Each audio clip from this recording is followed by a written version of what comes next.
The gunshot echoed in Eleanor Blackwood's dream, followed by the roar of 1,000 spectators. Her eyes snapped open in the darkness, heart hammering against her ribs. For a moment she was back on stage, the weight of a Winchester in her hands, a silver dollar spinning through the air before her. Bullets split it cleanly in two.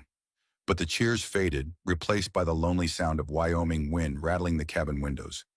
Eleanor sat up, pushing graying blonde hair from her face. Dawn was still an hour away.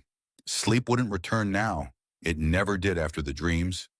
She lit the oil lamp beside her bed, illuminating the modest room. Matthew's side of the bed remained untouched, as it had for 2 years since the riding accident that took her husband's life.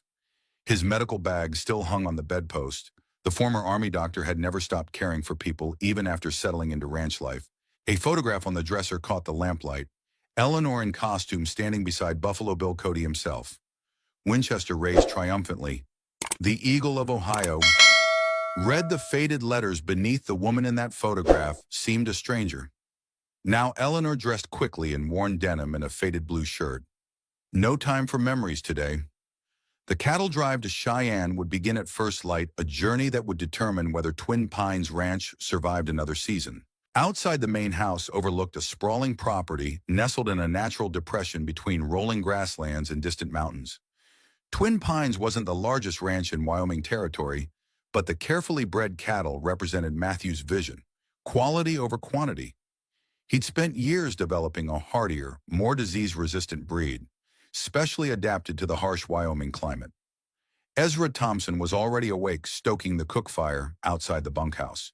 At 65, the former slave moved with the deliberate efficiency of a man who wasted neither motion nor words. His weathered face creased into a smile when he spotted Eleanor. "Coffee's hot, Miss Ellie," he said, pouring a steaming cup. "Riders coming up from the south. Pasture say the herd's ready." Eleanor nodded, warming her hands around the tin cup. "How many head confirmed?" 200 prime stock, everyone?" Ezra hesitated. "News from town ain't good. Wilson's Drive got hit 2 days ago in Thunder Canyon. Lost half their herd and 2 men. Montgomery's work. Nobody's saying it outright, but who else would dare?" Eleanor's jaw tightened. Victor Montgomery's shadow had grown longer over the territory with each passing month. The railroad baron had already acquired 3 neighboring ranches through what he called generous offers. Those who refused found their water rights, mysteriously challenged their cattle, scattered their ranch hands, intimidated. "Miss Ellie," Ezra's voice dropped, "maybe we ought to delay, take a different route, and risk winter storms catching us on the trail." Eleanor shook her head. "We need this sale. Ezra, the bank won't extend our notes again." Activity increased around them as ranch hands prepared for the drive.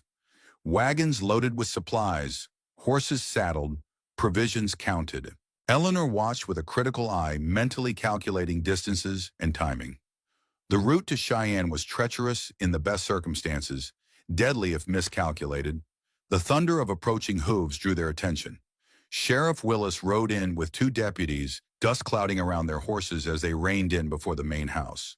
Willis was a bull of a man with a walrus mustache and small, calculating eyes. His silver badge caught the morning light as he dismounted. "Mrs. Blackwood," he touched his hat brim with mock respect. "Heard you're planning a drive." "Your information is correct, Sheriff." Eleanor's tone remained neutral, revealing nothing of her distrust. Willis surveyed the busy ranch yard. Dangerous times to be moving cattle. Rustlers getting bold. "So I've heard. Perhaps you should consider Montgomery's offer." He increased it. "You know, very generous." Willis tried to make it sound casual, but the suggestion carried the weight of a threat. "My answer remains the same." Eleanor replied, "Twin Pines is not for sale." The sheriff's smile didn't reach his eyes. "Well, don't say nobody warned you. Route through Thunder Canyon is particularly hazardous these days. We're taking Cottonwood Draw." Something flickered in Willis's expression. Surprise quickly masked. "That's difficult country this time of year." "Fortunately, my men know it well." Eleanor's voice carried quiet authority that hadn't diminished since her performing days. "Now, if you'll excuse us, Sheriff, we have preparations to complete." Willis hesitated clearly, wanting to say more, but instead mounted his horse with a grunt. Your funeral, Mrs. Blackwood. As the lawman rode away, Ezra moved to Eleanor's side. He'll ride straight to Montgomery. Counting on it, Eleanor watched them disappear over the ridge.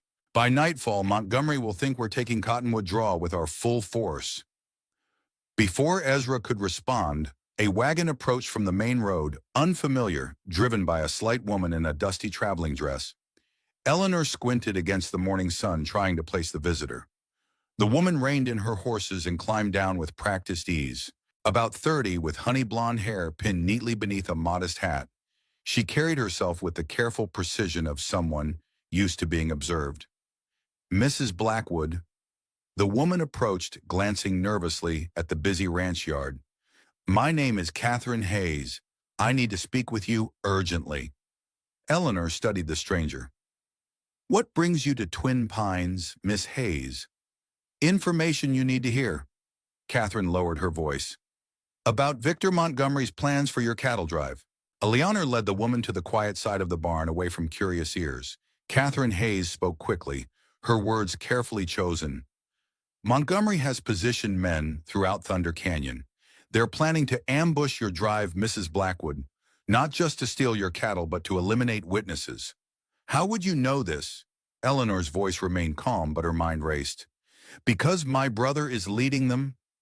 Catherine's face tightened with emotion. Nathan Hayes is Montgomery's new tracker and enforcer. The name hit Eleanor like a physical blow, though she kept her expression neutral. And why would you betray your brother's confidence? Because this isn't who Nathan is. Catherine's composure cracked slightly, or at least not who he was before Montgomery got his claws into him. Eleanor leaned against the barn wall, buying time to process this information. You're taking a considerable risk coming here, Miss Hayes. I'm a school teacher in Redemption. Catherine explained, I overhear things. Children repeat what their parents discuss at home. She hesitated. But there's something else you should know. Something about Nathan and about your husband's death. Eleanor went still. What about my husband? Catherine met her eyes directly. It wasn't an accident, Mrs. Blackwood, and Nathan knows the truth. Explain. The single word carried the weight of 2 years of grief and unanswered questions. Nathan was working for the Territorial Marshal's office when it happened. He was investigating reports of mercury contamination in local water sources. Catherine's voice dropped further. Your husband was helping him, secretly providing water samples and documentation. Matthew discovered Montgomery was using mercury mining techniques banned in California, methods that poison water sources for miles around. Eleanor's world tilted. Matthew had been increasingly concerned about sick cattle near the creek borders in the months before his death. He'd made several trips to town saying he was ordering medical supplies. She'd never questioned it. The day before he died, Matthew told Nathan he had conclusive evidence. Catherine continued, evidence that would shut down Montgomery's operation entirely. And the next day, my husband had a fatal riding accident while checking our north pasture fence line. Eleanor's voice had gone cold. Catherine nodded grimly. Montgomery made sure the evidence disappeared along with Matthew. When Nathan tried to continue the investigation, Montgomery threatened him with ruin or worse. Since then, my brother has been working for the man responsible for your husband's death. Eleanor turned away, staring at the distant mountains. Why are you telling me this now? Because Nathan was once a good man, Catherine replied. And because... She stopped abruptly. Eleanor turned back. Because what Miss Hayes, Catherine's expression, changed, vulnerability replacing caution. Because he never stopped talking about you, about what he learned from you. What are you talking about? Mrs. Blackwood, my brother was your student. Before he joined the Marshal Service, before all this, Nathan traveled with Buffalo Bill's Wild West show for a season. You taught him to shoot. The world seemed to go silent around Eleanor as memories crashed through the careful walls she'd built. A young man with eager eyes hanging on her, every demonstration, natural talent hampered only by impatience. The pride in his face when he finally mastered a difficult shot. Nathan Hayes. She whispered the enthusiastic young cavalry scout she'd trained had become Montgomery's enforcer. The cruel symmetry wasn't lost on her. He keeps every newspaper clipping about you, Catherine added softly. Even now I believe there's still good in him, Mrs. Blackwood, but Montgomery owns him body and soul. Eleanor's mind worked rapidly, reassessing everything about her planned cattle drive. If Montgomery knew their route, if he had a sharpshooter of Nathan's caliber waiting in ambush, she straightened, decision made. Miss Hayes, I need you to tell me everything you know about Montgomery's ambush plans. Every position, every man, every weapon.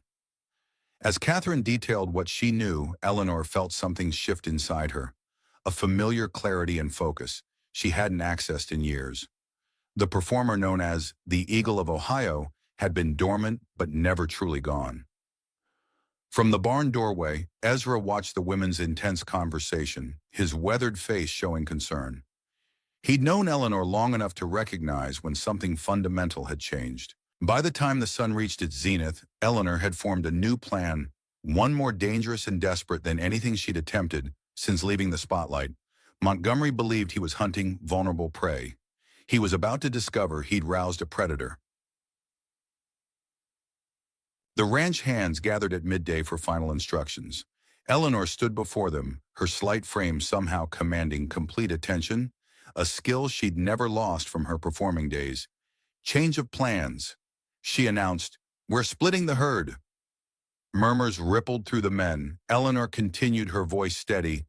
Ezra will lead the main group 100 head through Cottonwood Draw, as originally planned. Make plenty of dust, stay visible. Montgomery's men will be watching that route, expecting our entire drive. She pointed to a crude map spread on a barrel top. Meanwhile, I'll take our best stock, the remaining 100 head through Blacktail Pass, with a smaller crew. Blacktail Pass. Liam, one of the younger hands, looked alarmed. Folks call that Dead Man's Route for a reason. Mrs. Blackwood, because few know how to navigate it properly. Eleanor countered, I scouted it thoroughly last spring. It's difficult but passable and completely bypasses Thunder Canyon. Skeptical glances passed between the men. Eleanor had earned their respect through 2 years of capable ranch management after Matthew's death. But this plan pushed beyond their confidence. I'll need 4 men with me, she continued. The rest go with Ezra as a visible force. I'm with you, Ezra said immediately, but Eleanor shook her head. Montgomery's men will expect you leading our drive. Your presence with the decoy group gives it credibility. Her eyes scanned the assembled hands. I need men who can handle rough country and follow instructions without question. 4 hands volunteered: Isaac and Samuel Rodriguez brothers, whose family had ranched in the territory for generations. Robert Jackson, a former slave with 15 years of cattle driving experience. And surprisingly, Daniel Wilson, the newest hand, barely 20, but skilled with both horse and rope. We leave in 1 hour. Eleanor concluded, separately and quietly. Ezra's group will depart openly from the main gate, while we'll move through the north pasture breaks. As the men dispersed to prepare, Eleanor returned to the main house. In her bedroom, she knelt before an old trunk pushed beneath the bed. The key around her neck, unworn for years but never discarded, opened the heavy lock. Inside, wrapped in oiled cloth, lay pieces of her former life. Custom Colt revolvers with pearl handles, a specialized leather gun belt with bullet loops for various calibers, and beneath them her Winchester rifle. Not a standard production model, this weapon had been modified to her exact specifications. Custom sights, lightened trigger pull, specialized balance. Eleanor unwrapped it slowly, testing its weight. Despite years of disuse, she had maintained it, meticulously cleaning and oiling it on nights when sleep proved elusive. The rifle felt like a part of her, an extension of herself she'd deliberately amputated when becoming Mrs. Matthew Blackwood. Her husband had admired her shooting as entertainment, but had been uncomfortable with the attention it brought. Little by little, the Eagle of Ohio had faded, replaced by a capable ranch wife. Now, as she checked the action with practiced hands, Eleanor felt both regret and recognition. She'd packed away more than a rifle. She'd buried a core piece of herself. A soft knock at the door interrupted her thoughts.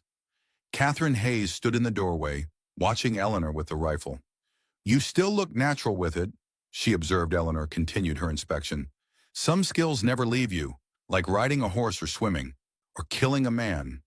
Eleanor's hands stilled on the weapon. I never killed anyone from the stage.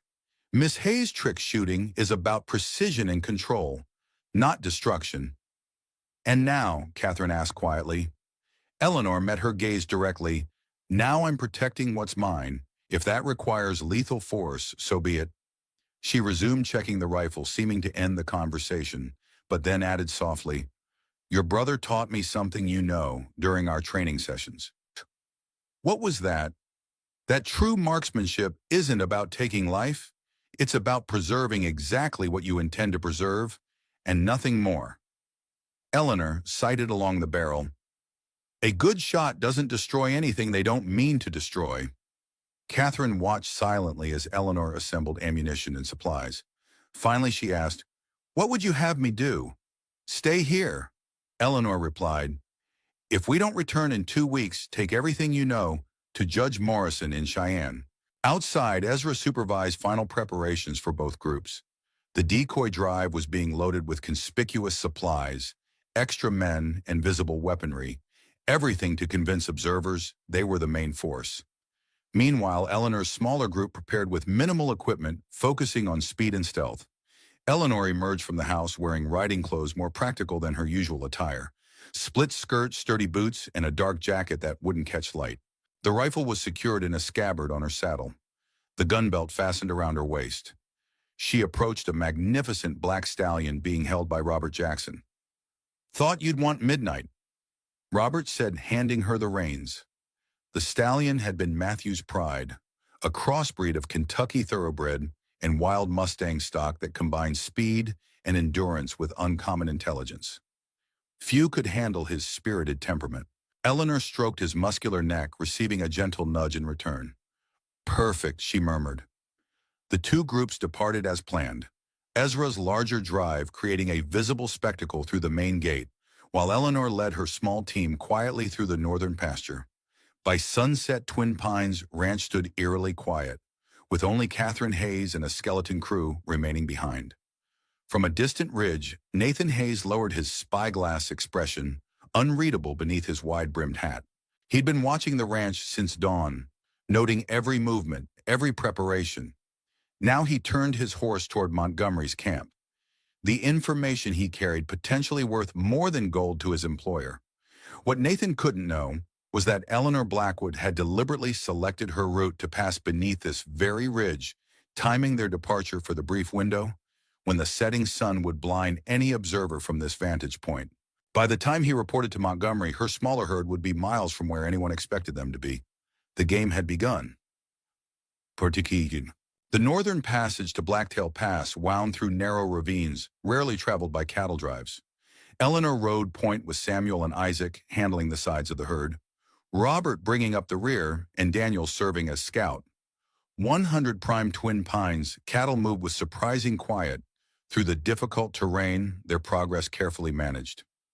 They're following well, Samuel observed, bringing his horse alongside Eleanor's, almost like they sensed the need for quiet.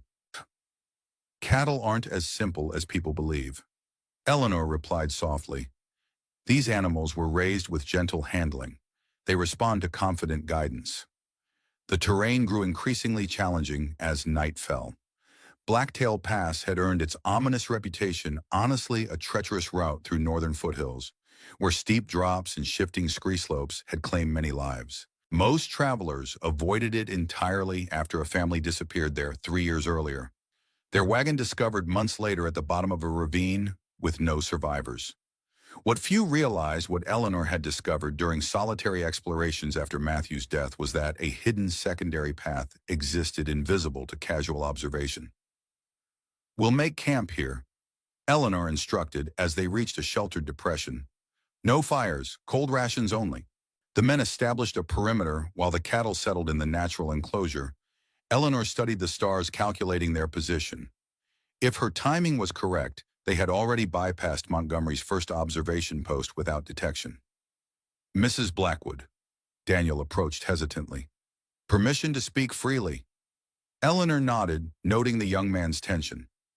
I rode with the Wilson outfit before coming to Twin Pines, he said, voice low. Was there when they got hit in Thunder Canyon? It wasn't just rustling. Montgomery's men executed 2 drovers who surrendered. Eleanor's expression remained neutral, though her stomach tightened. "Why are you telling me this now?"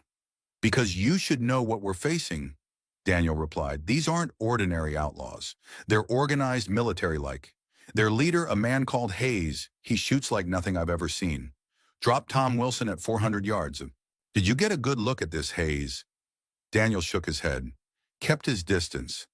But the way he moved, the way he commanded those men, he's dangerous. Eleanor studied Daniel's face in the moonlight, searching for any sign of deception. Finding none, she simply said, "Get some rest. First watch is yours.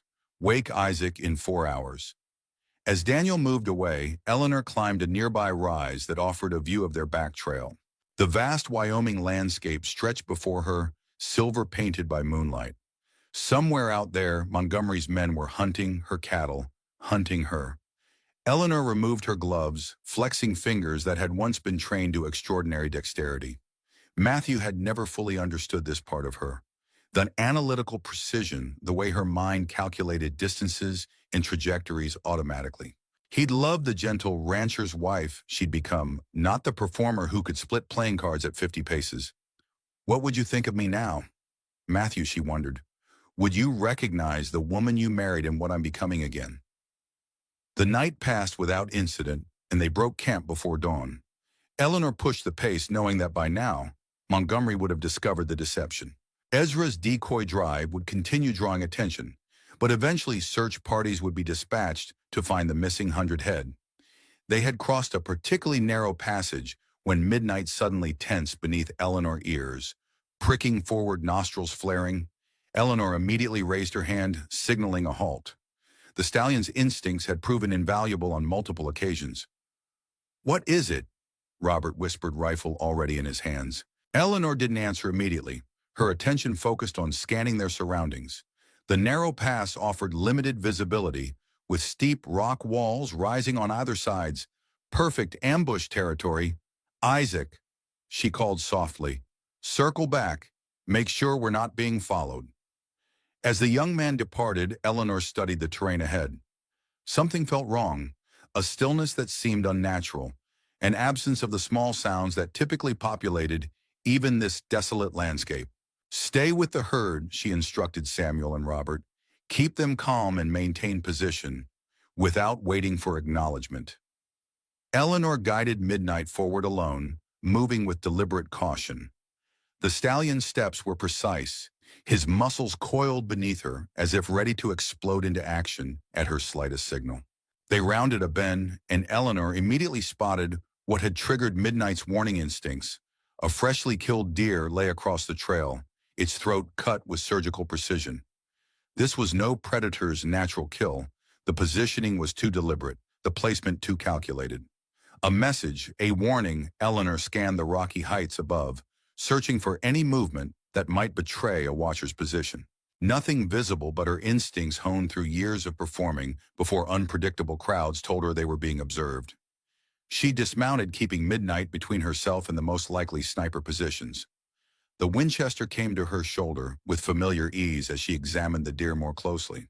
The kill was recent, within the last hour, and the animal had been deliberately arranged across the trail, its sightless eyes oriented toward the direction from which Eleanor's group had approached.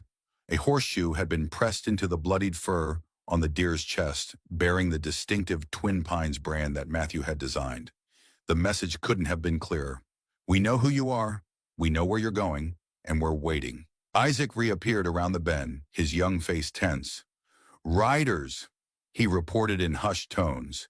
"2, maybe 3, following our trail, keeping their distance but definitely tracking us."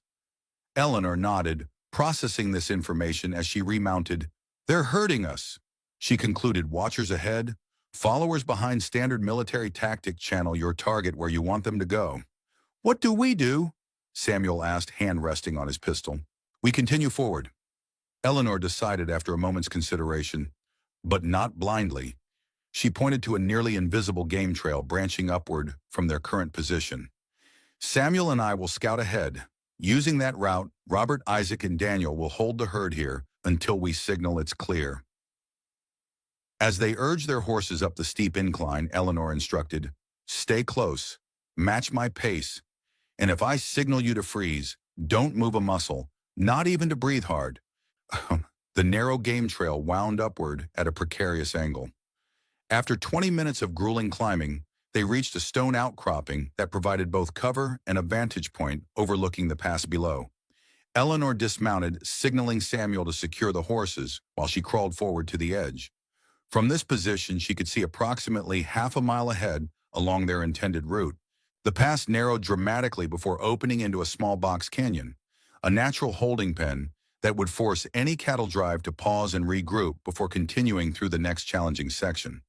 And there, positioned with tactical precision, waited their reception committee 6 riders in nondescript trail clothes, their horses concealed in a natural depression. 2 men were setting up what appeared to be a rope and pulley system connected to precariously balanced boulders above the narrow exit from the box canyon. Another pair maintained watch on the trail rifles ready.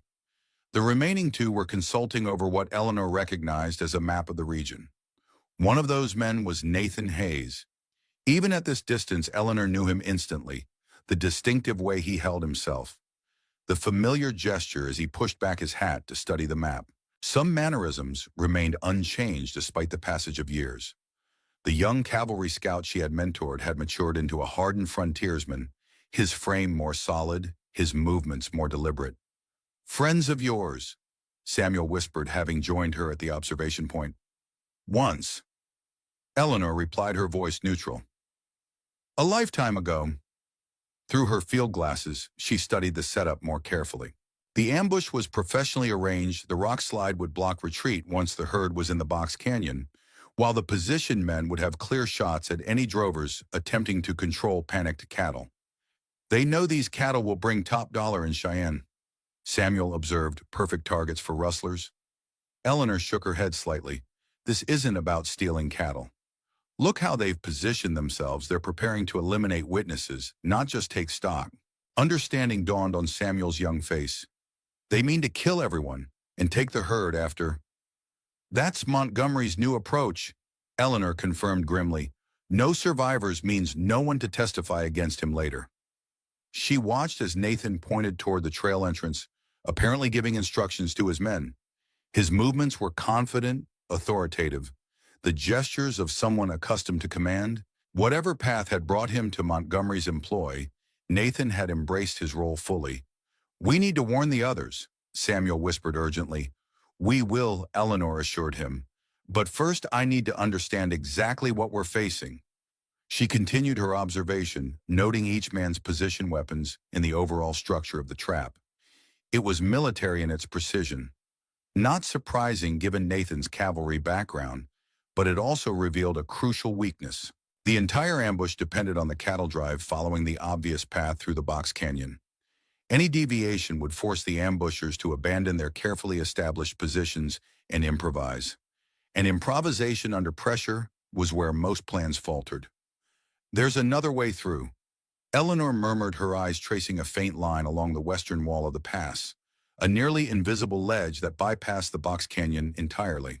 It would be treacherous, demanding single-file travel and expert handling, but it was passable.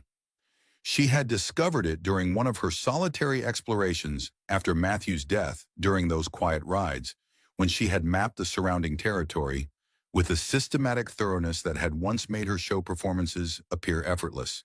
They retreated from the observation point, returning to where the others waited with the herd. Eleanor quickly outlined what they had discovered and her proposed alternative route.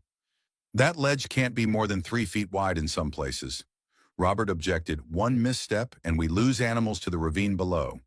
Better to lose some cattle than all our lives," Eleanor replied pragmatically. "Besides, these are mountain-bred stock. They'll follow a lead steer through terrain that would panic flatland cattle." Daniel nodded his agreement. "We have Thunder," he said, referring to the massive lead steer that had earned his name from both his appearance and temperament. "If any animal can navigate that path, it's him." "What about the men watching the main trail?" Isaac asked. "Won't they see us taking the ledge route?" "Not if they're distracted," Eleanor replied, a plan already forming in her mind. "Daniel, take 30, head back the way we came. Then circle around to approach the main trail again. Create enough dust and noise to draw their attention, then retreat before they can engage. Meanwhile, she continued, Samuel, Isaac, Robert, and I will move the remaining cattle along the ledge path. Daniel frowned. That leaves you with only 3 hands to manage 70 head through dangerous terrain. 4, Eleanor corrected, I wasn't just for show in Buffalo Bill's exhibition. I can handle stock as well as I can shoot. She paused, adding, besides, if anyone falls behind or gets into trouble, I'm the best qualified to provide covering fire. Though clearly uncomfortable with the plan, Daniel couldn't argue with its logic. They quickly separated the herd, selecting 30 head for the diversion while preparing the stronger animals for the challenging ledge crossing. 1 hour. Eleanor instructed Daniel, give us 1 hour to get the main herd positioned on the ledge, then create your diversion. Once you've drawn their attention, double back and take the secondary route we mapped yesterday. Meet us at Widow's Creek Crossing by midnight.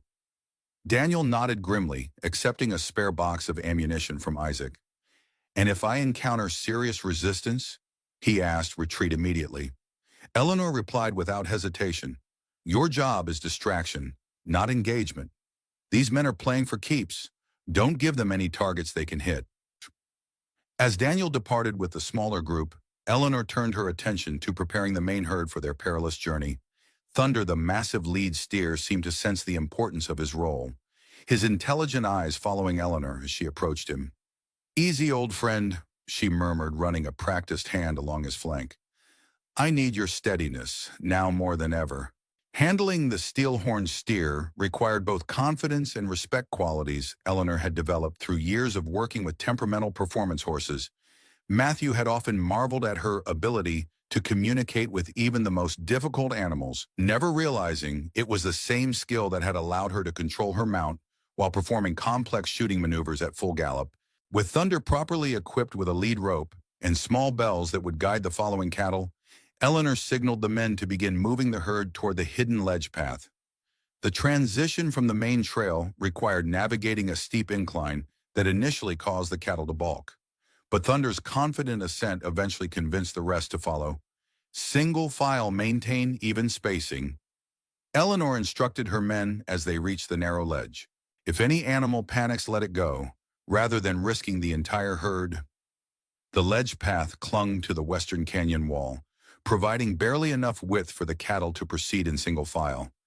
To their right stretched open air, with a drop of nearly 100 feet to the rocky floor below.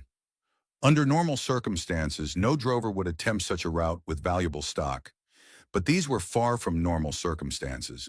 Eleanor positioned herself at the rear of the line, allowing Samuel to lead with Thunder, while Isaac and Robert maintained positions midway through the herd.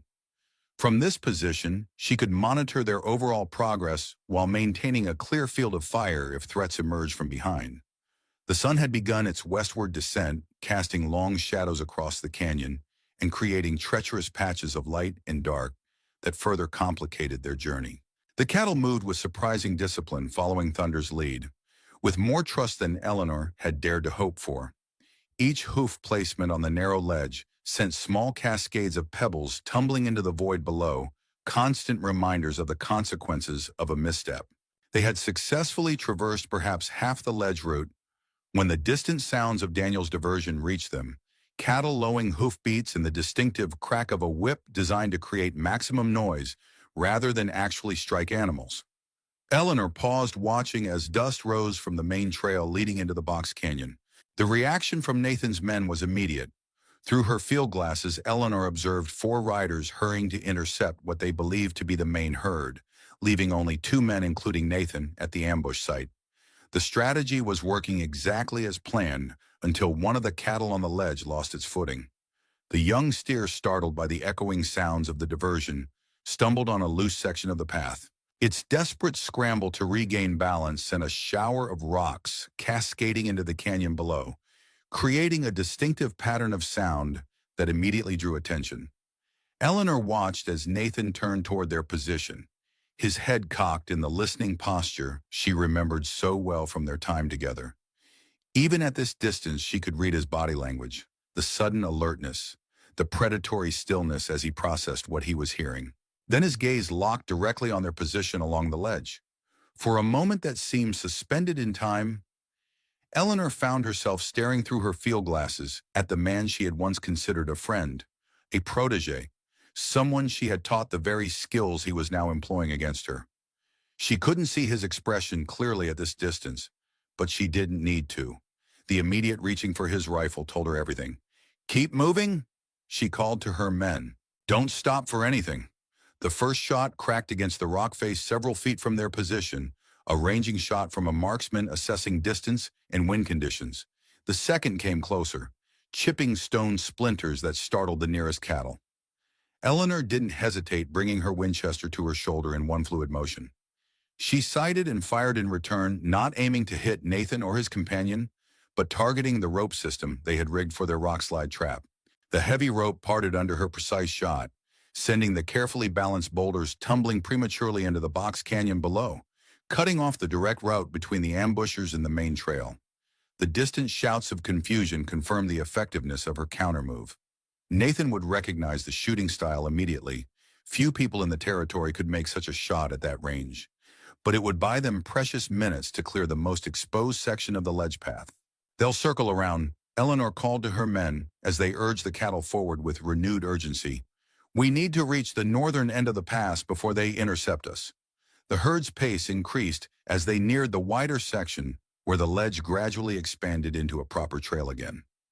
Thunder led with confident steps, the rest of the cattle following with the single-minded focus of animals who sensed danger and trusted their leaders to guide them to safety. Behind them, Eleanor heard the distant thunder of hoofbeats. Nathan and his companion had abandoned their position and were racing to cut off the herd's escape from the northern end of the pass.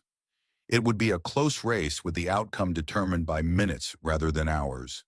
As the last of the cattle cleared the narrowest section of the ledge, Eleanor allowed herself a moment of grim satisfaction. Montgomery's carefully planned ambush had failed at least this initial attempt. The warning signs had been recognized and countered, the trap sprung harmlessly, but she harbored no illusions about what lay ahead. Nathan Hayes knew her identity now, and Montgomery would soon learn that he wasn't facing an ordinary widow struggling to maintain her late husband's ranch. The conflict had escalated from a simple cattle rustling operation to something more personal and far more dangerous. "Samuel," she called as they reached more favorable terrain, "take the lead with Thunder, Isaac, Robert, and I will cover the rear. Make for the north meadow as fast as you can safely drive them." Samuel nodded, understanding the unspoken message. Their brief advantage of surprise and stealth had evaporated. Now it was a matter of speed and endurance, reaching defensible ground before their pursuers could organize a coordinated attack. Eleanor fell back to the rear of the herd, Winchester ready, as she scanned their back trail for signs of pursuit. The sun now hung low in the western sky, painting the rugged landscape in fiery hues of orange and gold. Beautiful, if one had the luxury to appreciate it. Currently, it meant the coming challenge of navigating unfamiliar territory in fading light with hostile forces in close pursuit. "Miss Eleanor?" Robert called softly, pointing toward a dust cloud rising beyond the northern ridge. More riders. Through her field glasses, Eleanor counted at least 8 men approaching rapidly from the direction of their intended escape route. Montgomery had positioned forces to block both ends of the pass, creating a pincer movement designed to trap them completely. "Change of plans," she announced, making a rapid calculation. "We head for Dead Man's Hollow." Isaac's eyes widened. "The box canyon, but there's no way out except the entrance." "There's one way," Eleanor corrected, "if you know where to look, and fortunately for us, I do." As midnight carried her forward to relay the new directions to Samuel, Eleanor found herself reflecting on the irony of their situation. Nathan Hayes had designed an ambush based on trapping them in a box canyon. Now she was deliberately leading their precious cargo into exactly such a formation, but one whose secrets she had discovered during those lonely rides after Matthew's death, when the solitude of the mountains had provided both comfort and purpose. Dead Man's Hollow had earned its ominous name. Honestly, a deep canyon accessible through a single narrow entrance, its sheer walls rising hundreds of feet on all sides. Most travelers avoided it entirely, considering it a death trap. What they didn't know, what Eleanor had discovered quite by accident, was that a narrow crevice at the far end led to a hidden valley beyond containing both water and grazing land. If they could reach the hollow before Montgomery's forces converged, they might yet salvage their drive and their lives. But everything now depended on timing, on Eleanor's precise knowledge of the terrain, and on the skills she had spent years perfecting in a very different arena. Night had fallen by the time Eleanor's group reached Dead Man's Hollow, a yawning void in the earth that opened suddenly among the rolling foothills. The cattle moved reluctantly toward the narrow entrance, their natural instincts warning against entering such a confined space. Only Thunder's steady leadership and the skillful guidance of the drovers prevented the herd from balking completely. "We'll rest here briefly," Eleanor announced as the last of the cattle passed into the relative safety of the hollow. "The horses need water, and we need to regroup before continuing." Robert dismounted stiffly, his face drawn with fatigue. "What about Daniel?" "He'll head for Widow's Creek as planned. I'll send up a signal once we're secure," Eleanor replied, surveying the towering walls that surrounded them. The hollow formed a natural amphitheater with sheer cliffs rising on all sides, except for the narrow entrance through which they had come. Moonlight silvered the upper rim, but the floor remained in deep shadow, offering concealment from distant observers. As Samuel tended to the nervous cattle, Eleanor led Midnight to a small spring that bubbled from the base of the eastern wall. The stallion drank deeply, his black coat gleaming like liquid shadow in the faint moonlight. Eleanor ran a practiced hand along his neck, feeling the powerful muscles that had carried her unflaggingly through the day's ordeal. "Your father would be proud," she murmured, thoughts of Matthew momentarily overwhelming her tactical focus. "He always said you'd prove yourself when it mattered most." The sound of loose stones scattering down the canyon wall interrupted her reflection. Eleanor's Winchester was in her hands, instantly aimed toward the disturbance, before conscious thought could even register the movement. "Still quick on the draw, I see." The voice emerged from the shadows near the crevice at the back of the hollow, a voice she recognized immediately, despite the years that separated their last encounter. "Nathan," she acknowledged, not lowering her rifle. Nathan Hayes stepped into a patch of moonlight, his hands deliberately held away from the revolvers at his hips. At 36, he carried himself with the weary confidence of a man accustomed to hard country and harder choices. His face, once boyishly handsome, had weathered into rugged planes and angles that spoke of years spent outdoors in all conditions. "Your sister warned me you were working for Montgomery." Eleanor continued her aim, unwavering. "Rebecca always did talk too much." Nathan countered, a hint of a smile touching his lips. "Though in this case she wasn't entirely wrong. I am working in the territory, organizing ambushes against small ranchers, setting traps for cattle drives. That's a far cry from the cavalry scout I knew, Nathan." He shrugged, the gesture almost casual. "Times change, people change. The fundamentals don't." Eleanor countered, "Right and wrong remain consistent regardless of how you dress them up." Irananam. Samuel and Isaac had noticed the intruder now, both moving to flank Eleanor with weapons ready. Nathan assessed them with a professional eye but made no threatening moves. "Stand easy, boys," Eleanor instructed without taking her eyes off Nathan. "Mr. Hayes and I are old acquaintances." "Acquaintances?" Nathan echoed, a hint of bitterness entering his voice.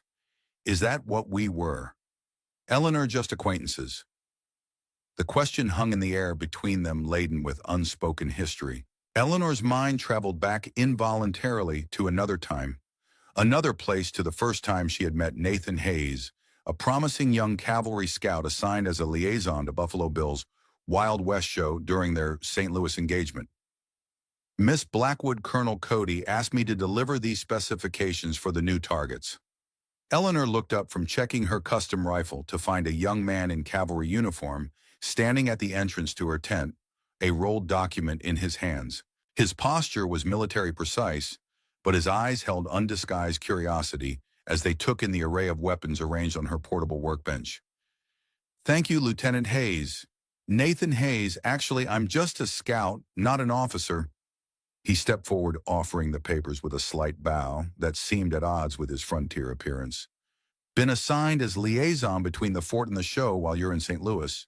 Eleanor accepted the documents, noting the way the young man's gaze lingered on her modified Winchester. You're interested in firearms, Mr. Hayes. A boyish enthusiasm briefly overtook his professional demeanor. Yes, ma'am, especially precision shooting. I've heard stories about your abilities, but some of the claims seemed exaggerated. The show does tend toward theatricality, Eleanor supplied with a knowing smile. Nathan's cheeks colored slightly. I meant no disrespect. None taken. Eleanor lifted the Winchester, offering it to him. This is my primary performance weapon, custom action specialized, balance weight in the stock. Would you care to examine it? The young scout accepted the rifle with reverent hands, his trained eye immediately assessing its unique features. This isn't just for show, he observed. The modifications are all practical. I don't believe in sacrificing function for appearance. Eleanor confirmed. Every alteration serves a purpose. Improved accuracy, reduced recoil, faster target acquisition. Nathan nodded appreciatively, returning the weapon with reluctance. They say you can hit a dime tossed in the air from 50 paces. Is that true? On a good day with proper light, Eleanor replied modestly. Would you like a demonstration? His face lit up with undisguised eagerness. If it wouldn't be an imposition, ma'am. Not at all. I could use some practice before tonight's performance. Eleanor gathered several rifles and a box of ammunition. And perhaps you might show me some of your own skills. I understand cavalry scouts must be proficient marksmen. I'm considered fair with a rifle, Nathan admitted, though nothing approaching your reputation. Eleanor's laugh was warm and genuine. Reputations are often more impressive than reality, Mr. Hayes. Let's see what you can do. The memory faded as Eleanor refocused on the man standing before her, so different from the eager young scout who had hung on her every word during those St. Louis practices. The intervening years had hardened him. Yes, but there was something else in his bearing now, a calculated coldness that had been entirely absent in the Nathan Hayes she had known. We were colleagues, she said, finally answering his question. Perhaps friends for a time. You were my mentor. Nathan countered, his voice quiet but intense. Everything I know about precision shooting, about reading, wind and distance, about maintaining focus under pressure, I learned from you, and now you're using those skills to terrorize small ranchers and steal cattle. Eleanor observed, her tone deliberately neutral. A flicker of something regret defensiveness crossed Nathan's weathered features. Life takes unexpected turns, Eleanor. After I left the cavalry, there weren't many opportunities for a man with my particular talents. There are always choices, Eleanor replied. Even in the hardest circumstances. Nathan's laugh held no humor. Says the woman who chose to disappear into domestic obscurity. The legendary Eagle of Ohio reduced to branding calves and mending fences on a forgotten Wyoming ranch. Sonorum, the barb struck deeper than Eleanor would have admitted, echoing doubts she herself had harbored. During the early years of her marriage, Matthew had wanted a wife, not a celebrity sharpshooter. He had admired her skills in the abstract, but had been uncomfortable with the attention they attracted.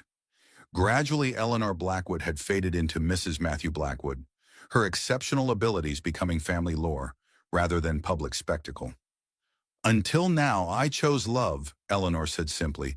What's your excuse for choosing Montgomery? Nathan's expression hardened. Victor Montgomery recognizes and rewards talent. He's building something significant in this territory, something that will bring order and progress to a chaotic frontier. By eliminating anyone who stands in his way, Eleanor challenged. Progress has costs. Nathan replied with a shrug. The small operators can't compete in the changing market. Montgomery offers fair prices for their land, more than they'd get elsewhere. Fair prices. Eleanor's voice rose slightly, like the fair price he offered for Twin Pines after Matthew died, 1/5 its actual value. Nathan's gaze shifted away momentarily. I wasn't involved in that negotiation. But you're involved now, Eleanor pressed, organizing ambushes, planning rock slides to wipe out entire cattle drives. When did you cross the line from cavalry scout to outright murderer, Nathan? The accusation hung in the air between them. Unanswered, Isaac and Samuel remained tense, their weapons trained on the intruder, despite Eleanor's earlier instruction to stand down. I didn't come here to argue ethics. Nathan said finally, I came to offer you a way out. Eleanor's eyebrow raised slightly. I'm listening. Montgomery has 20 men surrounding this hollow, Nathan informed her. The entrance is blocked and they're preparing to move in at first light. But I convinced him that killing a woman, especially one with your particular background, would attract unwanted attention. How considerate, Eleanor remarked dryly. Nathan ignored the sarcasm. He's authorized me to offer you terms, leave the cattle and clear out of the territory entirely. In exchange, you and your hands walk away unharmed. Montgomery will even pay you half market value for Twin Pines, generous considering your position. And if I refuse, Nathan's expression grew somber. Then what happens at dawn won't be on my conscience. Montgomery's new men aren't as discriminating as I might prefer? Eleanor studied him carefully, noting the tension in his shoulders, the way his right hand unconsciously strayed toward his Remington, before forcing itself to stillness again. Nathan Hayes might be working for Montgomery, but he wasn't entirely comfortable with his employer's methods, at least where she was concerned. You really believe Montgomery would honor such an agreement? She asked. After what happened to Matthew? Nathan's eyes narrowed. What are you implying? Matthew didn't die in a riding accident. Eleanor stated flatly, he was shot in the back while checking our northern fence line the day after he rejected Montgomery's final offer for the ranch. That's a serious accusation, Nathan replied, his voice carefully controlled. Do you have proof? The bullet. Eleanor said simply, I dug it out of him myself when I found his body. Winchester 4440. Not a common hunting round in these parts and fired from over 200 yards based on the entry angle. A long silence followed her statement, broken only by the soft lowing of cattle further back in the hollow. I'm sorry about Matthew, Nathan finally said, and the sincerity in his voice seemed genuine. But that doesn't change your current situation. You're outnumbered and trapped. Take the offer, Eleanor, for old time's sake. Eleanor's mind worked rapidly processing options and variables. Nathan's presence here alone, and apparently sanctioned by his companions, suggested possibilities. His warning about Montgomery's forces was likely accurate, but his claim about their readiness to attack at dawn might be strategic misdirection. I need to think about it, she said, lowering her Winchester slightly, a calculated gesture of consideration rather than surrender. Give me until midnight for an answer. Nathan hesitated, clearly suspicious of the delay. Montgomery expects my report sooner. Then tell him I'm considering his generous offer, Eleanor suggested, but remind him that even a cornered animal is dangerous, especially one with my particular skills. The implicit threat wasn't lost on Nathan. He nodded slowly, his eyes never leaving hers. Midnight, then I'll return for your decision. As he turned to leave, Eleanor called after him. One more thing, Nathan. Did Catherine find you? He paused, glancing back over his shoulder. Yes, she came to Montgomery's camp yesterday, full of dire warnings about redemption and choosing the right path. A hint of the younger, more vulnerable Nathan Hayes showed through his hardened exterior. Always was the moral compass of the family, my sister. She cares about you. Eleanor observed quietly, care doesn't put food on the table or bullets in your gun. Nathan replied, the momentary softness vanishing. Midnight, Eleanor. Don't try anything foolish before then. With that, he disappeared into the shadows, moving with the silent efficiency that had once made him an excellent cavalry scout and now made him a dangerous adversary. When she was certain he had gone, Eleanor turned to her men. Get the cattle ready to move, she instructed in a hushed tone. We leave in 1 hour. Isaac looked confused. But the entrance is blocked. You heard him say Montgomery's men are surrounding us. The main entrance? Yes, Eleanor agreed. But there's another way out of this hollow that very few people know exists. Samuel's eyes widened in understanding. The crevice you mentioned at the back wall. Eleanor nodded. It leads to a narrow passage that eventually opens into Highland Valley, completely bypassing the routes Montgomery's men will be watching. Can the cattle fit through? Robert asked doubtfully. Single file with careful handling. Eleanor confirmed. I mapped the route 3 years ago after discovering it by accident, Matthew thought I was being excessive documenting every trail and passage in the region, but she trailed off memories of her late husband's gentle teasing about her strategic mind, briefly overwhelming her. Samuel placed a sympathetic hand on her shoulder. Mr. Blackwood would be proud to see how you're using that knowledge now. Eleanor straightened, pushing the memories aside to focus on their immediate challenges. We need to move quickly and quietly. The passage is dark with several tight turns. Each of us will lead a section of the herd maintaining contact by sound rather than sight. As the men moved to prep the cattle, Eleanor took a moment to check on Midnight. The stallion had recovered well from the day's exertions, his powerful frame ready for the challenges ahead. She stroked his neck absently, her mind returning to the conversation with Nathan Hayes. There had been something in his manner, something beyond his stated purpose that nagged at her instincts. Nathan had always been an excellent shot, but his true talents lay in tracking and reconnaissance. If Montgomery merely wanted to deliver an ultimatum, he could have sent any messenger, sending Nathan specifically allowing him to approach her alone. He was assessing our defenses. She murmured, the realization crystallizing suddenly. Counting our weapons, our ammunition, looking for weaknesses. But Nathan had also revealed crucial information, whether intentionally or not. 20 men surrounding the lawmen. Montgomery had concentrated here, likely pulling forces from other positions throughout the territory. If Eleanor and her small group could slip away undetected through the hidden passage, they would face significantly reduced opposition for the remainder of their journey to Cheyenne. The question that troubled her was whether Nathan truly believed she would consider Montgomery's offer, or if he suspected she had an alternative escape route. The Nathan Hayes she had known years ago had been observant and intuitive qualities that would have only sharpened with time and experience. You're holding back, Nathan observed as they concluded their daily practice session. After 3 weeks of intensive training, he had developed an eye for Eleanor's techniques that few others possessed.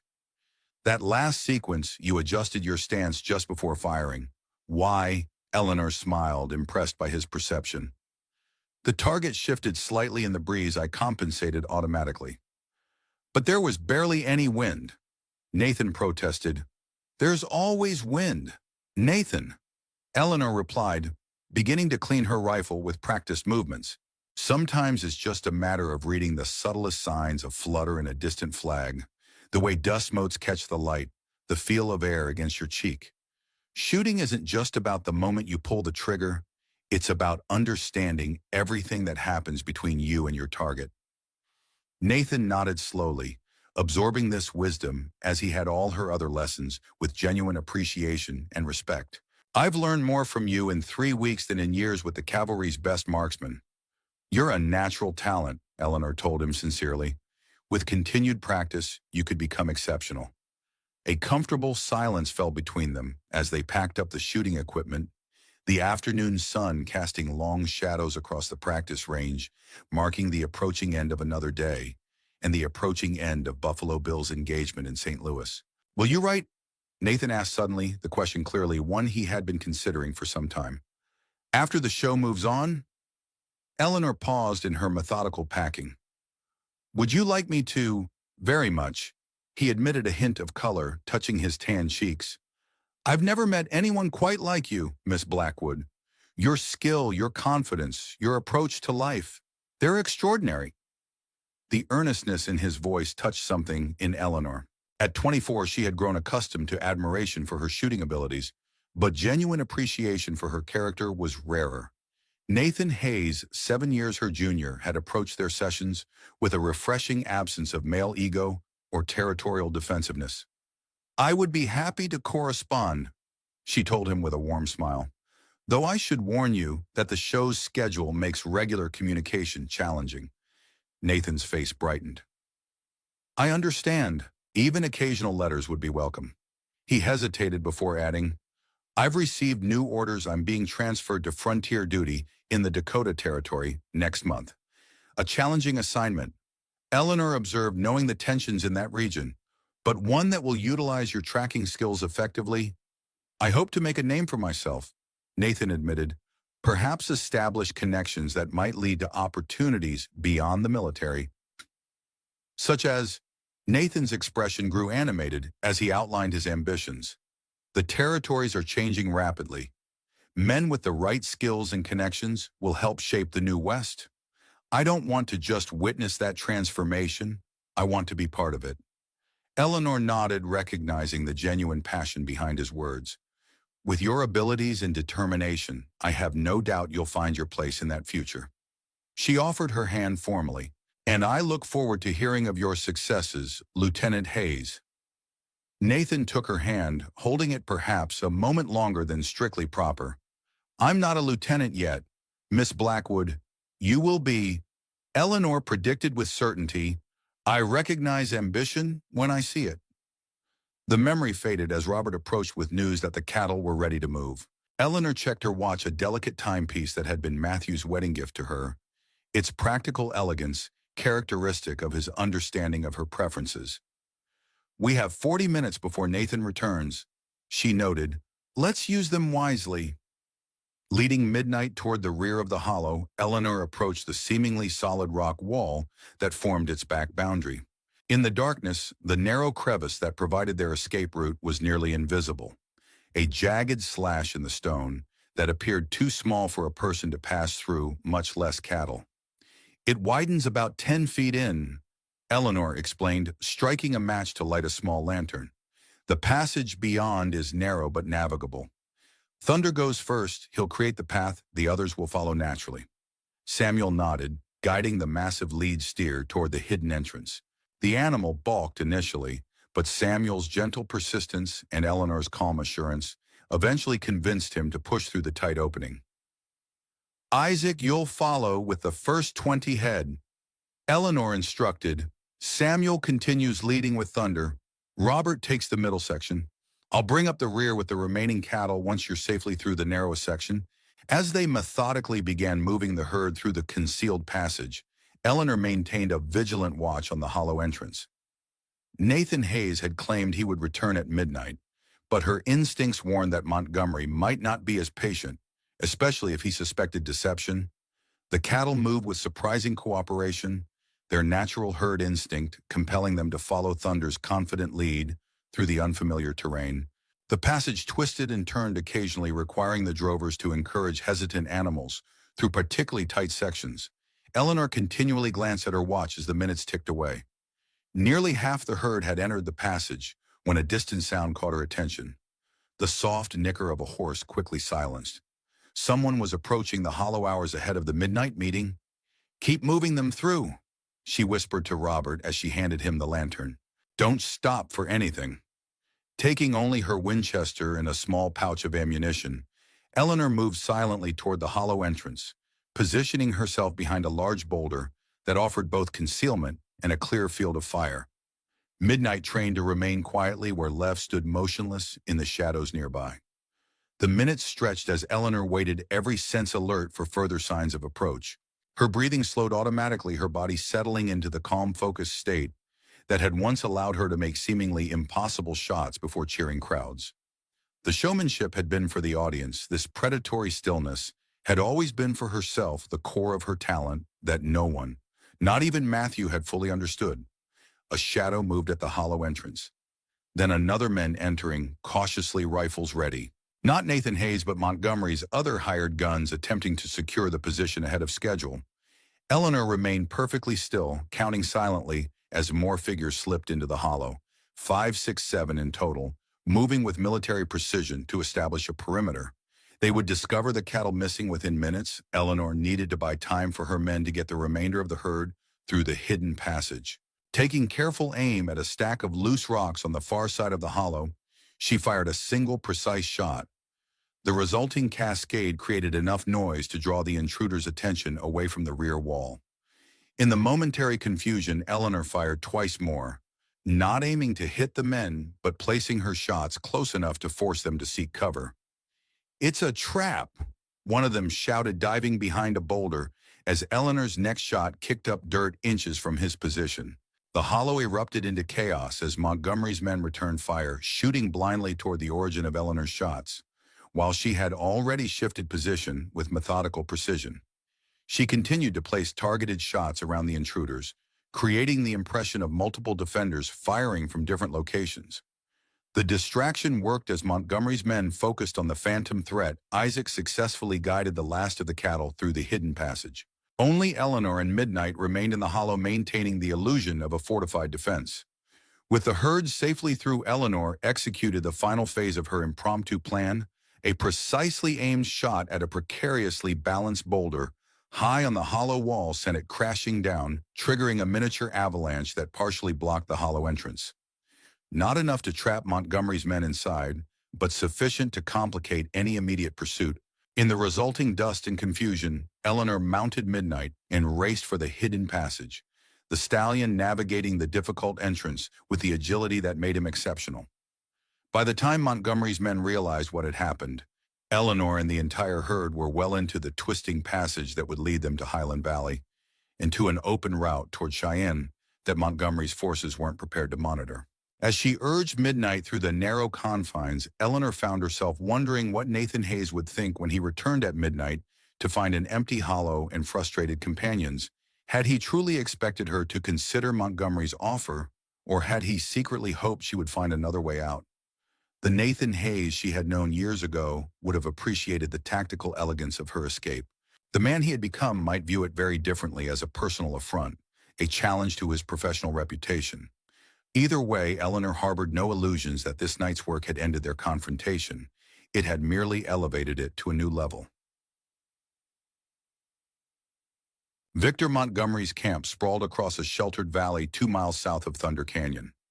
Unlike the makeshift arrangements typical of cattle outfits, this operation displayed military efficiency in its organization: tents arranged in precise rows, horses corralled in secure pens, armed men patrolling the perimeter at regular intervals. Lanterns illuminated the central area, where a large canvas pavilion served as headquarters. Inside this command tent, Montgomery studied the crude map spread across a folding table, his manicured fingers tracing the route where his men had failed to intercept the Twin Pines herd. At 54, Montgomery cut an imposing figure, tall, broad-shouldered, his silver-streaked black hair and neatly trimmed beard giving him the appearance of frontier royalty. His clothing, though appropriate for the territory, was clearly of Eastern quality, from his tailored shirt to the custom-made boots that had never known the indignity of actual ranch work. "Explain to me," he said, his cultured voice carrying the faintest hint of a Virginia accent, "how a widow and 3 cowboys managed to outmaneuver 20 of my best men." The question was directed at the dust-covered rider who had just delivered news of the hollow fiasco. The man shifted, uncomfortably aware that Montgomery's soft tone often preceded his most dangerous moments. "Sir, they had an escape route. We didn't know about some kind of hidden passage at the back of the hollow." "And Hayes?" Montgomery inquired, still studying the map rather than looking at his subordinate. "Where was he during this embarrassment?" "He returned to the hollow at midnight as planned. By then the widow and the cattle were long gone." Montgomery's eyes finally lifted cold blue and calculating. "How convenient." The flap of the tent opened, admitting Nathan Hayes. Unlike the other men in Montgomery's employ, he entered without waiting for permission, his manner suggesting a position above ordinary hired guns. Dust caked his clothing, and a fresh tear in his sleeve indicated a close encounter with the rocky terrain. "I tracked them to Highland Valley," Nathan announced without preamble. "They're moving north-northeast, following the ridgeline toward Carter's Crossing." Montgomery studied Hayes carefully, his expression unreadable. "You told me the widow would consider our offer. Instead, she made fools of my men and disappeared with her entire herd." Nathan met his employer's gaze without flinching. "I underestimated her resourcefulness. It won't happen again." "No," Montgomery agreed softly. "It won't. Because this time you'll handle the matter personally, with a clear understanding of the consequences should you fail again." A tense silence followed this pronouncement. The other men in the tent studiously avoided looking at either Montgomery or Hayes, aware they were witnessing a power struggle whose outcome could prove fatal for the loser. "Eleanor Blackwood isn't an ordinary widow," Nathan finally said, breaking the silence. "She was once known as the Eagle of Ohio, the premier trick shooter in Buffalo Bill's Wild West show. I watched her split playing cards at 50 paces and hit moving targets while riding at full gallop. Montgomery's eyebrow raised slightly, the first indication of genuine surprise he had shown. "You neglected to mention this previously." "I only confirmed her identity tonight," Nathan replied, "but it explains her tactical thinking and exceptional shooting skills. It also explains why my offer was rejected so decisively." Montgomery mused, turning back to the map. "A woman with that background wouldn't frighten easily." His finger traced the Highland Valley route, stopping at Carter's Crossing, a notorious bottleneck where the trail narrowed between steep cliffs and treacherous river rapids. "She'll have to funnel her cattle through here," he noted. "No alternative routes for miles in either direction." "My thoughts exactly," Nathan confirmed. "With your permission, I'll take 10 men and establish a position ahead of their arrival. The terrain provides perfect ambush opportunities." Montgomery studied Hayes with renewed interest. "You seem eager to confront this woman. Is there something personal in this matter?" Nathan maintained his professional demeanor, though a muscle in his jaw tightened almost imperceptibly. "I simply prefer to correct my own mistakes." "Admirable," Montgomery remarked dryly, "though one wonders if your history with the famous Eagle of Ohio might complicate matters." Nathan's expression hardened. "My history makes me the ideal person to anticipate her next move." "Perhaps," Montgomery conceded, "take your men and secure Carter's Crossing. But remember, I need those cattle and that land. The widow's fate is secondary, though preferable if she simply disappeared." The implied instruction hung in the air, its meaning unmistakable to everyone present. Nathan nodded, once turned on his heel and departed to assemble his team, leaving Montgomery to continue his study of the map. When the tent had cleared of all but his most trusted lieutenant, Frank Mercer, Montgomery poured himself a measure of expensive bourbon from a crystal decanter that seemed absurdly out of place in the frontier camp. "Hayes knows her," Mercer observed, accepting a smaller portion when offered. "Better than he's admitting, obviously," Montgomery agreed, swirling the amber liquid contemplatively. "The question is whether that knowledge makes him more effective or more dangerous to our operation." Mercer, a former Pinkerton detective whose moral flexibility had proven more profitable than law enforcement, leaned over the map. "You really need the Twin Pines. That badly seems like a lot of trouble for one ranch." "It's not just a ranch," Montgomery corrected, his tone taking on the quality of a professor educating a particularly slow student. "It's the final piece in a strategic puzzle. Once Twin Pines is secured, we control every water source in the Eastern Valley. Without access to water, the smaller operations to the south become unviable, forcing them to sell." "Precisely." Montgomery's finger traced a line connecting various properties already under his control. "The Governor's Railroad Commission will announce the new spur line's route next month. Once that news becomes public, land values along the proposed track will quadruple overnight." Understanding dawned on Mercer's face. "And you'll already own everything worth having." "The territories are transforming." "Frank," Montgomery said, his voice taking on a rare note of genuine passion, "the days of small ranchers and frontier individualism are ending. The future belongs to men with vision and organization. Men who understand how to consolidate resources and maximize efficiency. Men like you," Mercer supplied dutifully. "Men like us," Montgomery corrected with unusual generosity. "Provided we handle this Blackwood situation permanently." He returned to the map, studying the terrain between his current position and Carter's Crossing. "The woman's proving more troublesome than anticipated, but that changes nothing. Whether it's this drive or the next Twin Pines will fall." Matthew Blackwood understood this reality toward the end. It's unfortunate his widow requires a more forceful education. The casual reference to Matthew Blackwood's death hung in the air, neither acknowledged nor denied. Mercer had been with Montgomery long enough to understand which questions remained unasked. "What about Hayes?" he inquired instead. "Can he be trusted to handle her?" Montgomery sipped his bourbon, considering. "Nathan is ambitious and practical, qualities I appreciate, but he's also prideful, and this woman represents a connection to his past that may complicate his judgment." "Want me to send some additional men insurance?" "No," Montgomery decided after a moment. "Let's see how he handles this test. If he succeeds, his loyalty becomes more assured. If he fails or hesitates, He left the sentence unfinished, but his meaning was clear. And Sheriff Willis, Mercer asked, "He's getting nervous about the recent activities." Montgomery's smile held no warmth. The good sheriff's re-election campaign receives generous funding from concerned citizens interested in maintaining law and order. His nervousness is noted but irrelevant. A writer approached the tent requesting permission to enter. When admitted, he handed Montgomery a telegram that had just arrived from Cheyenne. Montgomery read it quickly, his expression darkening. "It seems our operation has attracted unwanted attention. Judge Morrison is dispatching federal marshals to investigate reports of organized cattle theft in the territory." Mercer swore softly. "Morrison's not one of ours."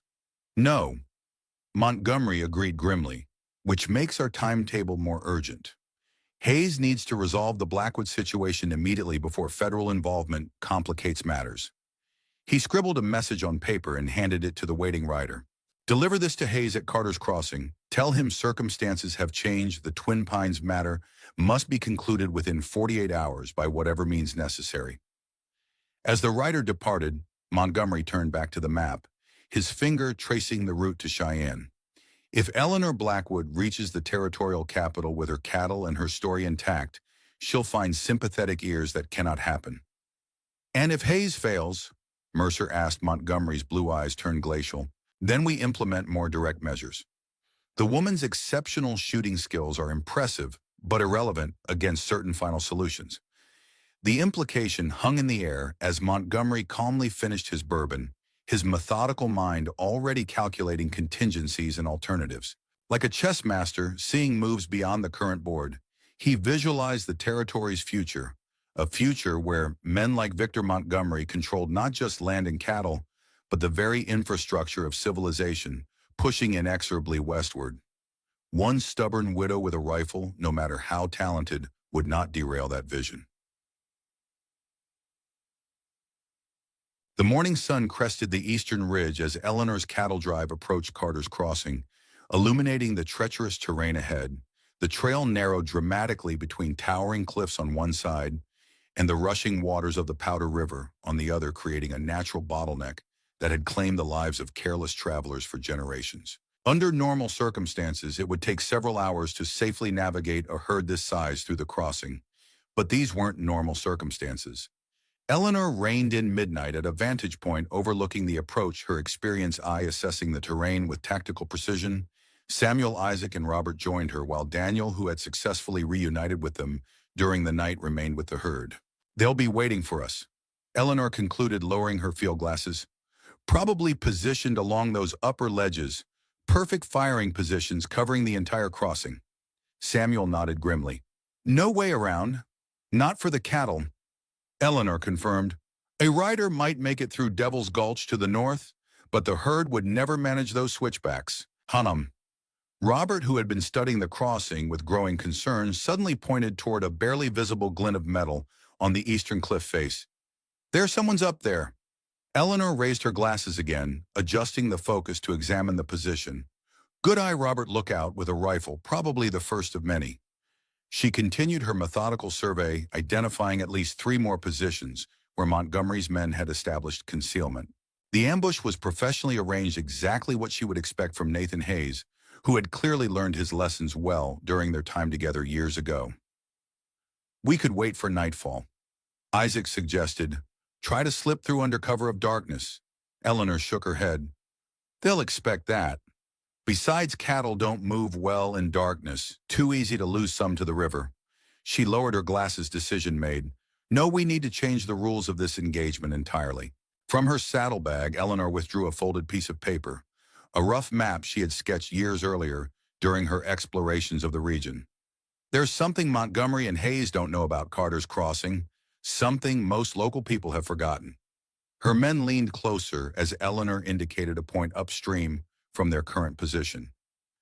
The original crossing was here before the flash flood of '68 changed the river's course. It's more treacherous, deeper water, stronger current, but the old ford still exists beneath the surface. With proper guidance, the cattle can make it across.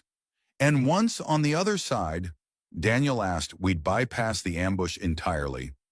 Eleanor explained, "They're positioned to trap us in the narrow passage. If we cross upstream and continue along the eastern bank, we'll be past their positions before they even realize what's happened. Isaac studied the proposed route with concern. The water looks dangerous and the exit bank is steep. It is, Eleanor acknowledged. But I've crossed it before.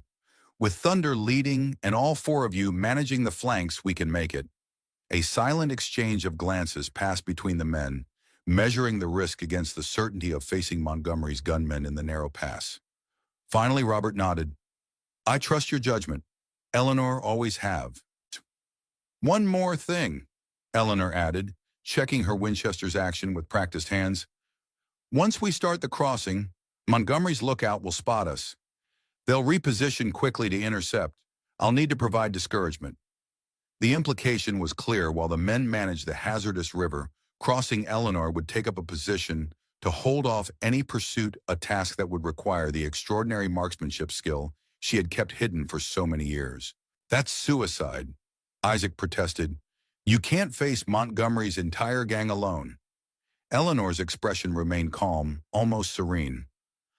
I don't intend to face the entire gang. Isaac, just slow them down long enough for you to get the herd across and move towards safer ground. Before further objections could be raised, she swung into Midnight's saddle with fluid grace. Get the cattle moving toward the old ford. I'll join you shortly after making some preparations. Without waiting for a response, she guided Midnight along a barely visible trail that climbed the western ridge. The stallion moved with sure-footed confidence, navigating the steep terrain, as if sensing the importance of their mission. When they reached a rocky outcropping with clear sight lines to both the old ford and the established crossing, Eleanor dismounted. This position offered both concealment and multiple firing angles, exactly what she needed for what would come next.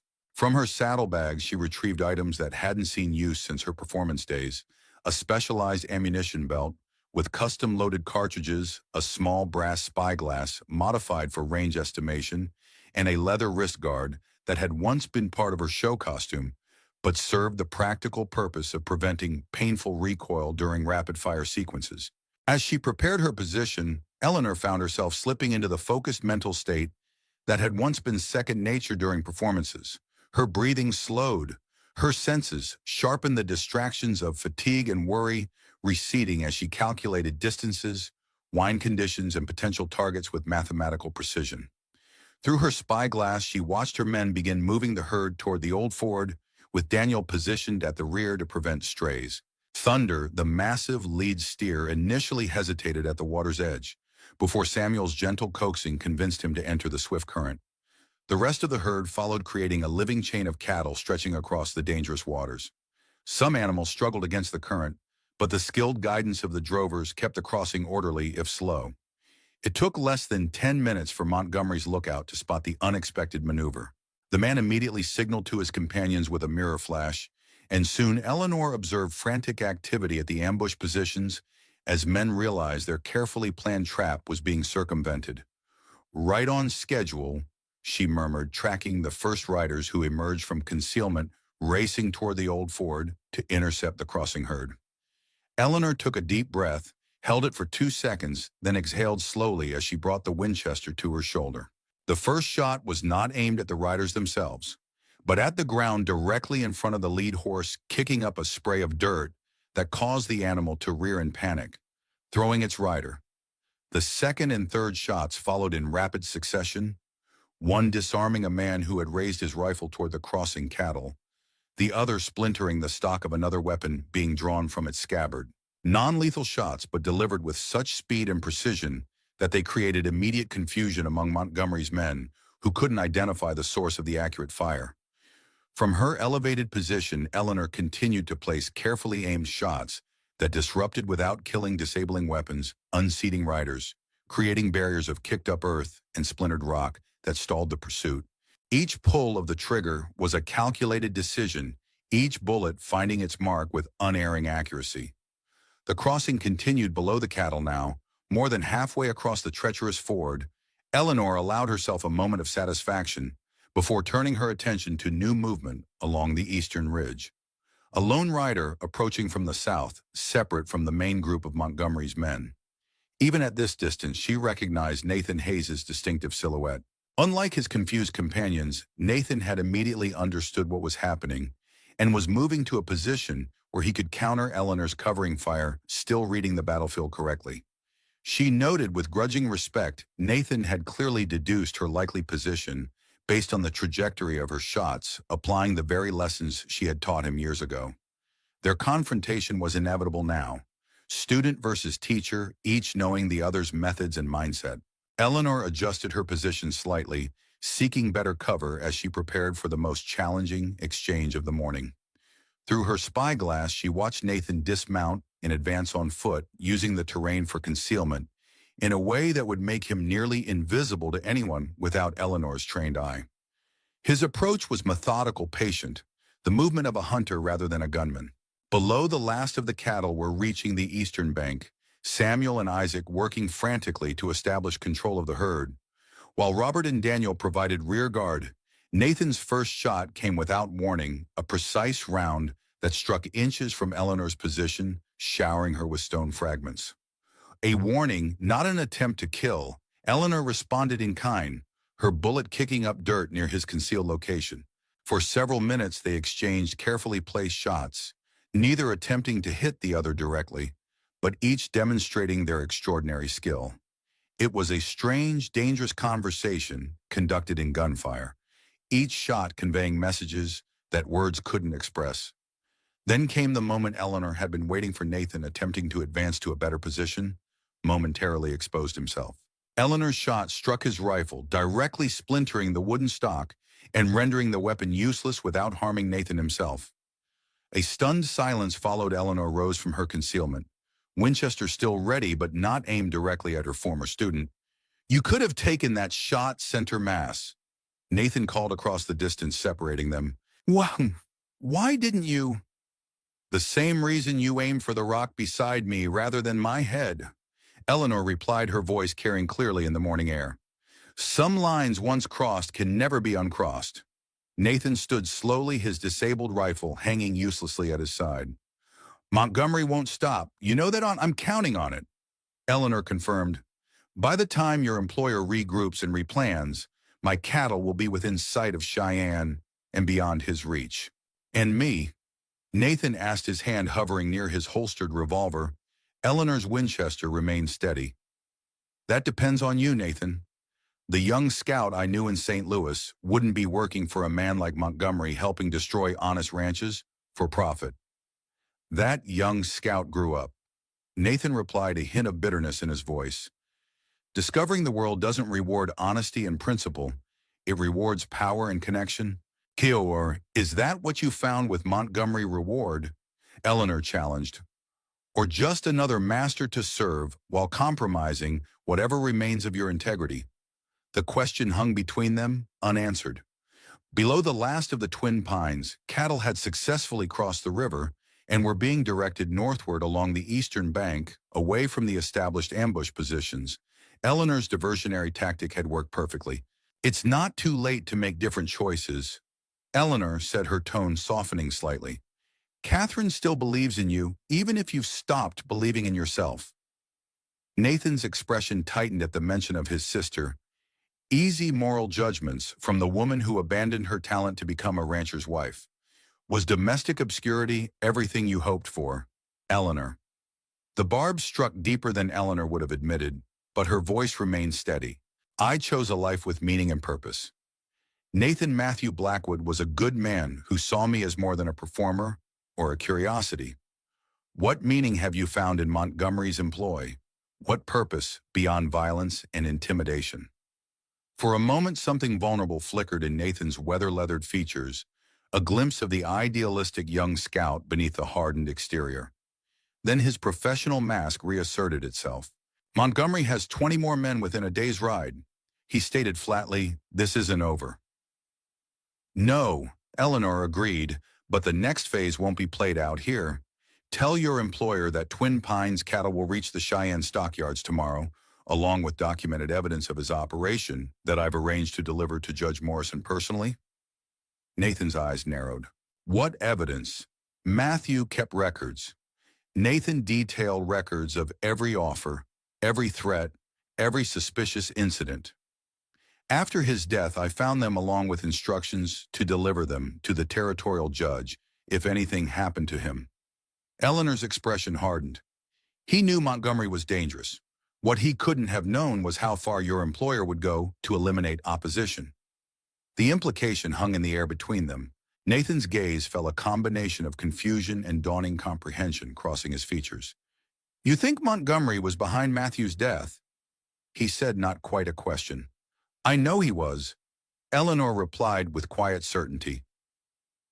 "The bullet I removed from my husband's body matched ammunition used exclusively by Montgomery's personal huntsman, a fact that will be presented to Judge Morrison along with Matthew's documentation."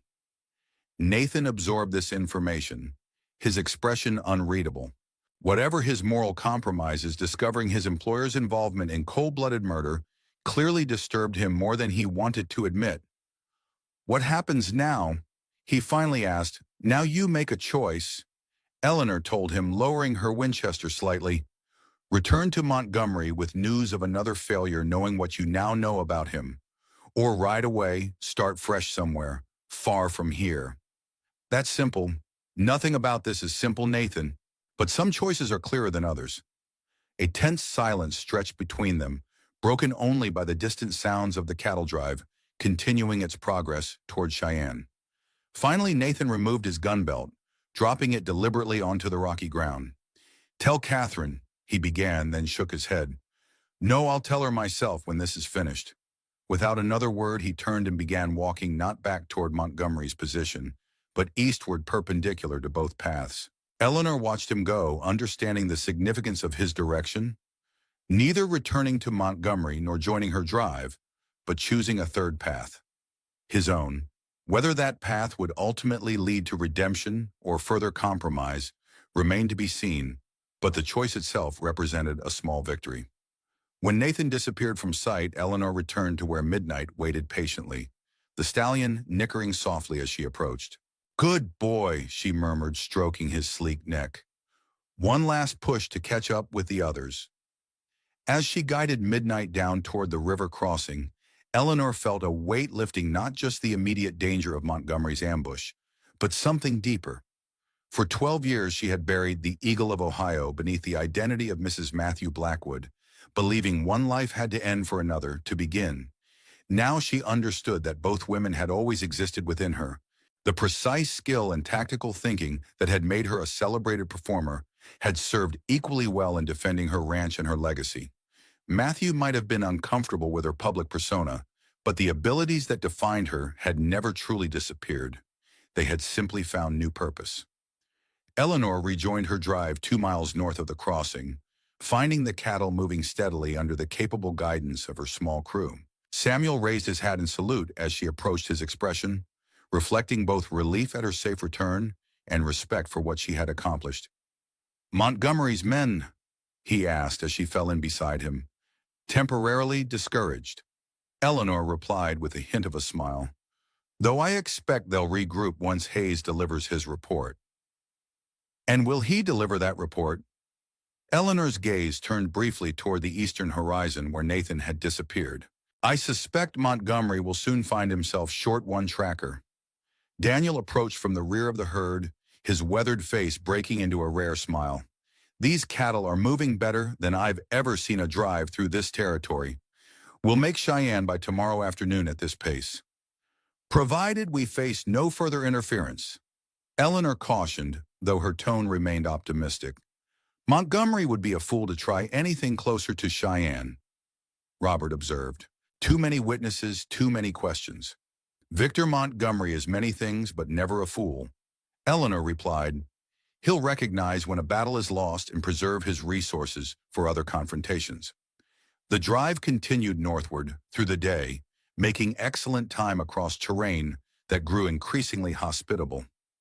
By late afternoon, they encountered the first signs of civilization, fenced grazing lands and occasional homesteads marking their approach to the territorial capital.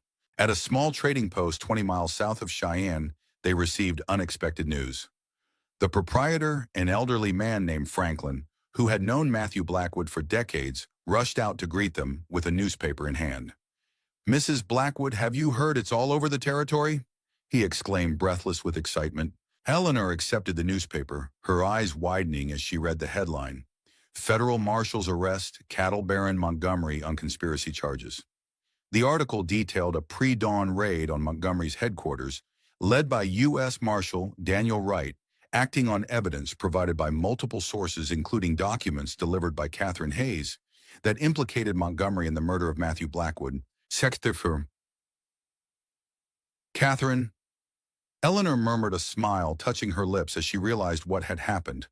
While she had been outmaneuvering Montgomery's men at Carter's Crossing, Catherine had been delivering the evidence directly to federal authorities, the final piece of a strategy that neither woman had fully disclosed to the other. "The article mentions you by name," Franklin pointed out excitedly, "says your testimony will be central to the case against Montgomery's entire operation." Eleanor scanned the rest of the article, noting with satisfaction that Sheriff Willis had also been arrested as an accomplice, along with several other local officials implicated in Montgomery's scheme to monopolize the region's water rights and cattle trade.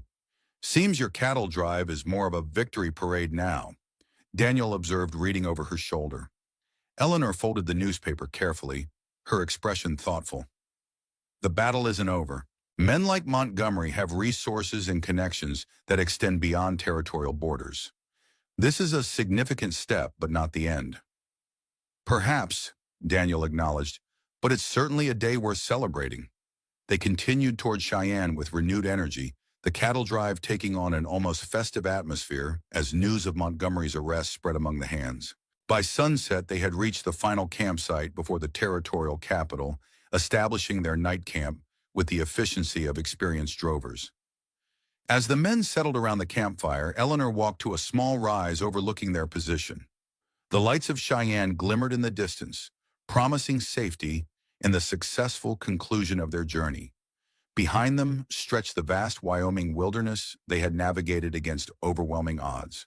Eleanor removed her worn hat, allowing the evening breeze to cool her face as she reflected on the extraordinary days just past.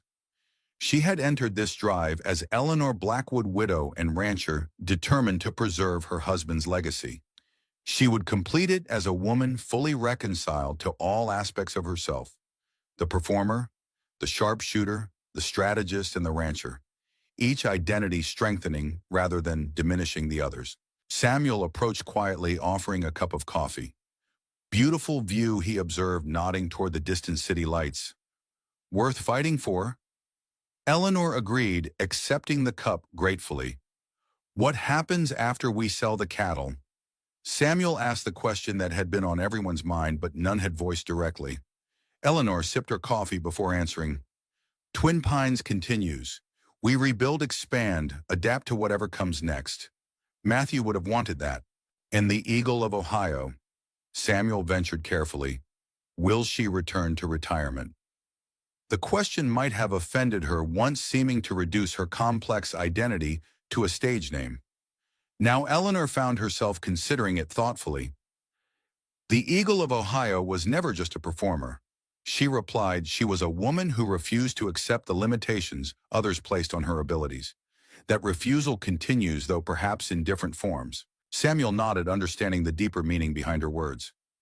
"The territory will be changing now, with Montgomery gone." Change was coming regardless.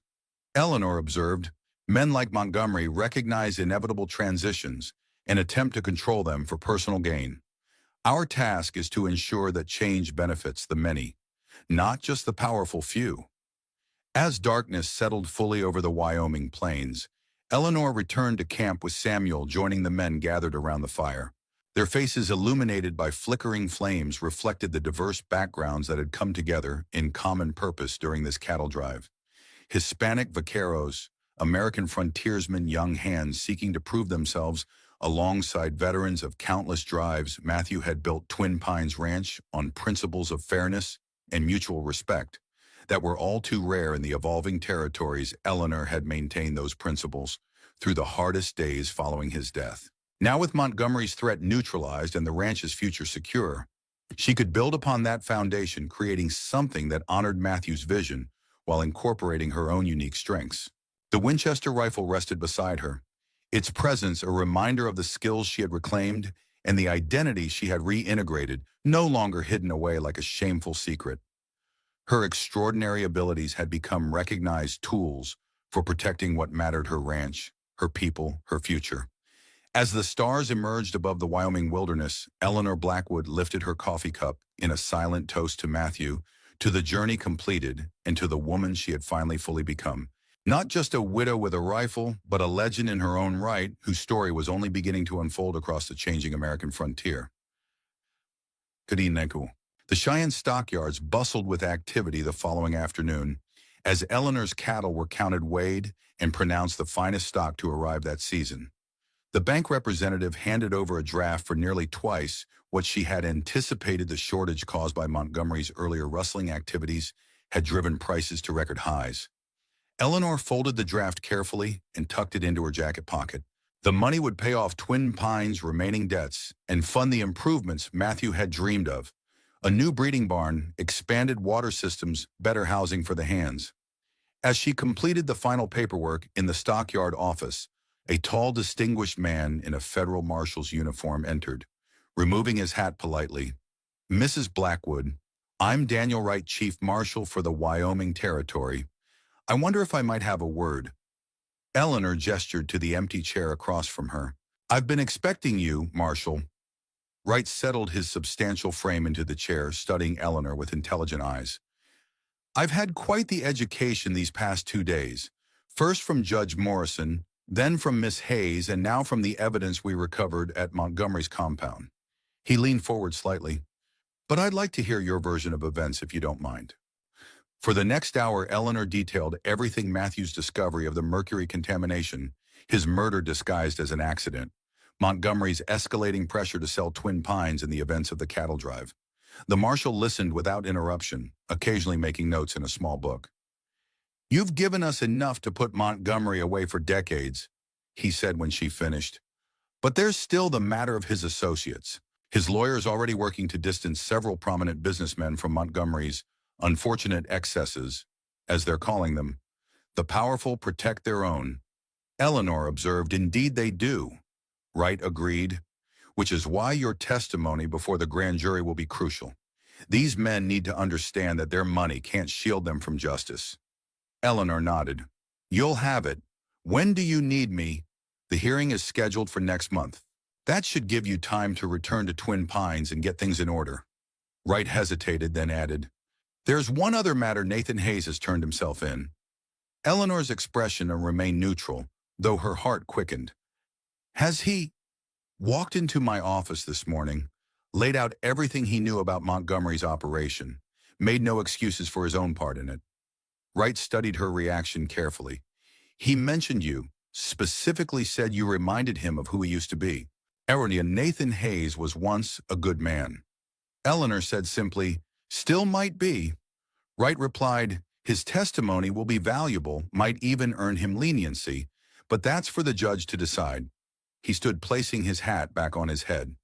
"Thank you for your time, Mrs. Blackwood. Someone from my office will be in touch about the hearing details." After the marshal departed, Eleanor remained seated, staring at the final receipt in her hand, without really seeing it. Nathan had chosen a harder path than simply riding a way he'd chosen to face the consequences of his actions. It was a form of courage she hadn't expected yet. Somehow felt right for the young scout she had once known. Outside the stockyard office, she found Catherine Hayes waiting, dressed in a simple blue dress that couldn't disguise her natural elegance. "I hoped I might find you here," Catherine said, stepping forward. Eleanor smiled warmly. "You've been busy while I was driving cattle." "We each played our part," Catherine replied with a modest shrug. "Judge Morrison was more receptive than I expected once I showed him Matthew's documentation." "You took a considerable risk." "As did you." Catherine's expression grew serious. "I saw Nathan this morning before he went to the marshal's office. He told me what happened at Carter's Crossing, how you spared him when you could have ended it there." "No." Eleanor glanced around the busy stockyard, then gestured toward a quieter spot near the loading pens. When they were alone, she said, "I didn't spare Nathan out of sentiment. Catherine killing him wouldn't have stopped Montgomery. It would only have added another death to the ledger." Nevertheless, you showed mercy, Catherine insisted, and it made a difference. After you left, Nathan tracked down one of Montgomery's men, the huntsman who actually fired the shot that killed Matthew. He got a signed confession before turning himself in. Eleanor absorbed this information, her composure momentarily shaken. Why would he do that? Because some debts can only be paid one way. Catherine touched Eleanor's arm gently. Nathan wanted you to know the man responsible will face justice alongside Montgomery. Eleanor looked away, unexpected emotion, threatening her carefully maintained control. The final piece of Matthew's murder had fallen into place not through her own actions, but through Nathan's attempt at redemption. I'm returning to Twin Pines tomorrow, Eleanor said when she found her voice again. There's much to be done before winter. I understand. Catherine hesitated, then added, I've accepted a position at the school in Redemption. It's not far from your ranch. Eleanor met her gaze, reading the unspoken question. Twin Pines could use a friend in town, someone who understands what we've been through. Catherine's smile was answer enough. As Eleanor walked back to her hotel, the streets of Cheyenne bustled around her, a territory on the cusp of statehood, a frontier rapidly transforming into civilization. Men like Montgomery had seen this change coming and tried to control it for personal profit. But there were other forces at work too, people who believed in justice and community, in the quiet strength that comes from standing together against corruption. In her hotel room, Eleanor found a package waiting delivered by messenger, the desk clerk explained from Marshal Wright's office. Inside was Matthew's medical bag recovered from Montgomery's compound, where it had been kept as a trophy. A note from Wright explained that with the investigation concluded, the item could be returned to its rightful owner. Eleanor ran her fingers over the worn leather, feeling the weight of memories it carried. Matthew had used this bag to treat everyone, from wealthy ranchers to destitute settlers, never turning anyone away regardless of their ability to pay. His compassion had been as much a part of Twin Pines' foundation as her own determination. From the window of her room, she could see the distant outline of the Laramie Range beyond which lay Twin Pines. Tomorrow she would begin the journey home, not as a widow desperately clinging to her husband's legacy, but as a woman who had reclaimed her full identity. The Winchester rifle case rested against the wall, no longer a hidden remnant of a past life, but an integrated part of who she was. Eleanor Blackwood rancher, Eleanor Blackwood sharpshooter, both aspects of the same whole, neither diminishing the other. 3 days later, as she crested the final ridge overlooking Twin Pines Ranch, Eleanor felt a sense of completion that had eluded her since Matthew's death. The sprawling property, nestled in its natural depression between rolling grasslands and distant mountains, looked different somehow, not physically changed, but viewed through new eyes. Ezra waited on the porch, his weathered face breaking into a rare full smile as she dismounted. Welcome home, Miss Ellie. Good to be home, Ezra. She handed Midnight's reins to a waiting hand, then surveyed the busy ranch yard where preparations for winter were already underway. Any trouble while I was gone? Quiet as a church on Monday, Ezra reported. Though we've had some visitors, folks from neighboring ranches coming by to offer congratulations. Word about Montgomery spread fast. Eleanor nodded, unsurprised. There'll be changes coming now that his hold on the territory is broken. We should be ready. Changes already coming, Ezra observed, gesturing toward the bunkhouse where several unfamiliar faces worked alongside Twin Pines' hands. 3 families from ranches Montgomery burned out asked if they could winter here until they rebuild. I told them you wouldn't turn away, honest folk in need. You told them right.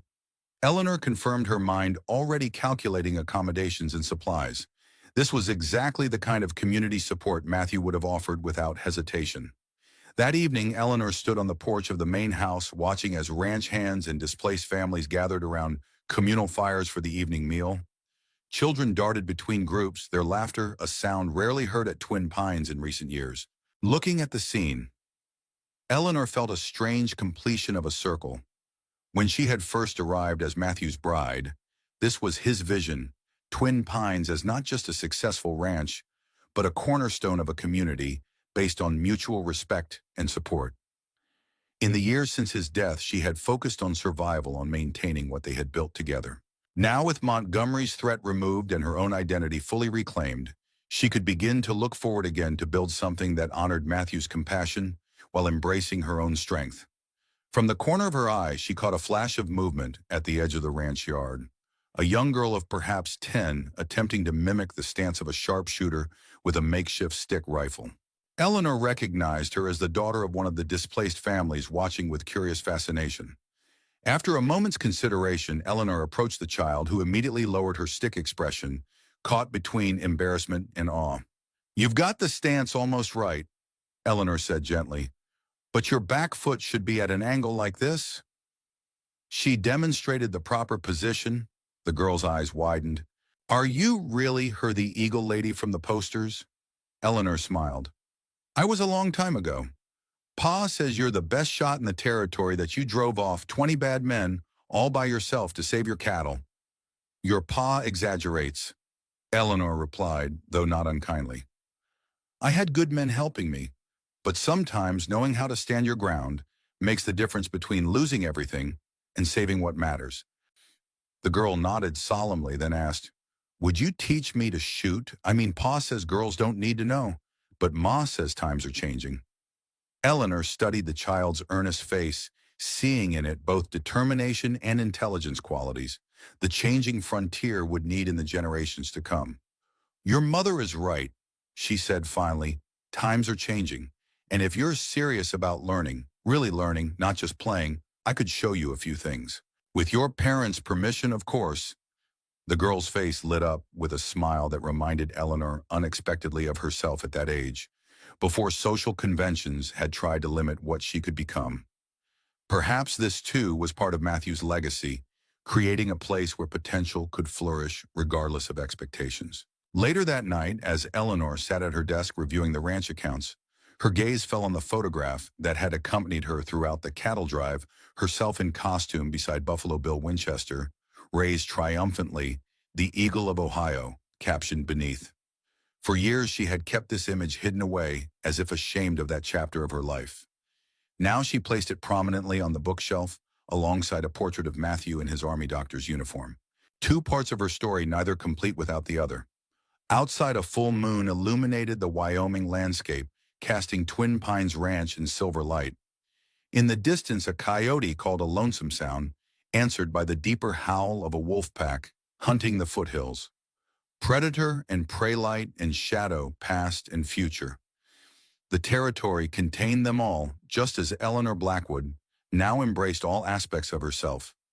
She had ridden out as a widow, desperate to save her husband's legacy. She returned as a woman who had reclaimed her own power while honoring his memory, ready to face whatever challenges the changing frontier might bring.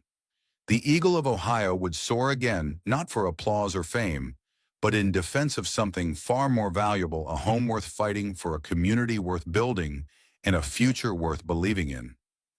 As Eleanor closed the ledger and prepared for bed, she knew with quiet certainty that the most important chapter of her story wasn't ending. It was just beginning. As the sun sets over Twin Pines Ranch, the wind carries whispers of change across the Wyoming territory. Legends aren't born from comfort or safety. They rise from the ashes of what we thought we'd lost. A woman stands on her porch watching as displaced families gather around fires that burn brighter than the stars appearing overhead. The Winchester that once split playing cards for applauding crowds now rests against the wall, not hidden away as a shameful relic, but displayed as what it always was, a tool in capable hands waiting for purpose. They say the West was won by men with iron wills and leaden bullets. But history often forgets the widows who refused to bow, the teachers who carried truth when others trafficked in lies, the trackers who rediscovered their moral compass when the trail grew darkest. Some will remember her as the Eagle of Ohio. The sharpshooter who never missed others will know her as the rancher who stood against corruption when stronger men faltered.